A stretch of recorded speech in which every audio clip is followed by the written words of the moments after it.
Alors, ma plus grande peur, c'était de mettre les autres en danger via ce projet. Vu que c'était totalement nouveau pour moi à plein de niveaux, d'emmener en fait toute l'équipe, que ce soit donc les femmes Sherpa, Dawa, les personnes qui filmaient autour, photographes, etc., dans quelque chose de dangereux. Tout ça pour un film. Voilà, ça me faisait peur en fait. Et autre chose aussi, j'avais peur de décevoir, de, dans le sens où c'est pas souvent qu'on a la possibilité en tant que femme d'avoir un budget pour faire ce style de film. Donc je me suis mise une petite pression là-dessus parce que je voulais faire les choses bien. Voilà. Donc il y a eu deux styles de peur. Et justement, comment cette préparation pour vaincre un peu cette peur, elle se fait? Est-ce que tu as des techniques, tu vois Alors des techniques, ça va être de se ressourcer en fait avec ses piliers. Donc avec des choses simples de la vie, aller prendre un café avec ses amis, parler d'autres choses. En fait, faut pas. Cette peur, c'est bien qu'elle soit là parce qu'elle te protège aussi. Ça te permet aussi d'équilibrer la balance. Faut pas aller à l'encontre de la peur, faut juste l'accueillir et la comprendre. Et si elle vient trop te bouffer, c'est pas bon signe. C'est peut-être que t'es allé taper trop dans l'échelle de ton niveau et que faut peut-être voir les choses un peu plus basses en fait. Donc cette peur, ouais, comment dire, je vais essayer de l'évacuer des fois par du yoga, par la méditation, par faire des choses simples, juste boire ton petit thé avec une belle vue sur la montagne et revenir sur des basiques. Parce que si tu es constamment dans cette peur, si tu es constamment toujours dans ce stress, et ben là, ça devient dangereux parce que du coup, tu sollicites ton cerveau sur de l'hypervigilance tout le temps.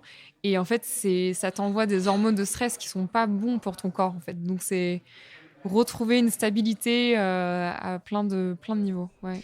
Tu dis un truc assez juste pendant le film.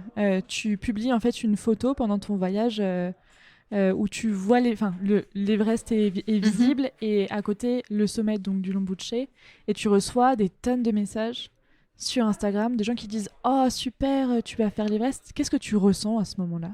Bah, je ressens une sorte de pression. C'est un peu le piège des réseaux sociaux parce que moi, je prends beaucoup à cœur en fait ce qui se passe sur les réseaux sociaux. J'essaie de me protéger, comme je dis dans le film, de toutes les pensées que peut avoir les personnes, les retours. Maintenant, j'essaie de me dire que bah voilà, une fois que tu publies quelque chose sur la toile, et ben en fait ça tombe dans l'espace public et t'as malheureusement pas le choix de ce que les gens vont penser, que ce soit positif ou négatif. Donc maintenant ça va mieux à ce niveau-là. Mais c'est vrai que j'étais assez surprise que les gens attendent qu'une championne du monde doive aller faire l'Everest alors qu'il y a d'autres choses à faire, d'autres étapes avant de faire une expédition sur la plus haute montagne du monde. C'est clair. Il y a quelques sommets en plus qui n'ont pas été trop touchés autour en fait, parce que tout le monde voit l'Everest. Hein. Ouais, c'est ça, apparemment, ouais, exactement. Est-ce que tu peux me raconter un peu pourquoi tu choisis le Lombuche? Tu parles d'une photo que tu as vue sur Google, mais pourquoi celui-là exactement? Alors, pour te dire la vérité, ce qui me motivait le plus dans ce projet, c'était de l'humain. J'avais vraiment envie de rencontrer ces femmes Sherpa, d'échanger avec elles, de comprendre leur métier, de savoir ce qu'elles vivaient en tant que femmes dans la montagne. Donc, trouver les femmes qui travaillent en tant que Sherpa au Népal, c'était pas si facile que ça. C'était seulement dans la vallée du Khumbu. Donc, j'ai regardé un petit peu ce qu'il y avait à faire dans la vallée du Khumbu. Et j'ai 2-3 amis qui m'ont dit bah, pourquoi pas le Lombuche, ce sera peut-être pas la montagne la plus magnifique à rider de ta vie, mais il y a peut-être quelque chose à faire. Et c'est vrai qu'il y a des skieurs qui ont déjà tenté le coup il y a quelques années de le faire, donc je me suis dit bon bah tiens pourquoi pas le faire en snowboard. Et ça me paraissait, il fallait aussi trouver à la montagne qui soit non plus pas trop haute, un peu plus haut que le Mont Blanc, mais pas trop haute non plus. Donc j'ai trouvé le Lombuche et j'ai regardé sur Google à quoi ça ressemblait. Ça avait l'air d'être plutôt sympa à rider avec ces belles rampes suspendues. Donc voilà, c'est comme ça que l'idée est née. Alors justement, tu as choisi de t'entourer de femmes népalaises qui sont guides là-bas, de la communauté Sherpa. Tu rencontres la guide officielle dont je ne me rappellerai pas le prénom. Dawa, pas de problème.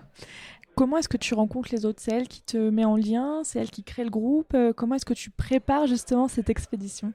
En fait, Dawa, déjà de base, elle est très impliquée dans la Didi Initiative, elle appelle ça. En fait, ça lui tient à cœur d'aider ses Didi et ses Benny à prendre leur indépendance en montagne. Donc, elle vient très souvent dans des écoles d'escalade pour aider les filles. Elle organise des stages. Enfin, elle est très active à ce niveau-là.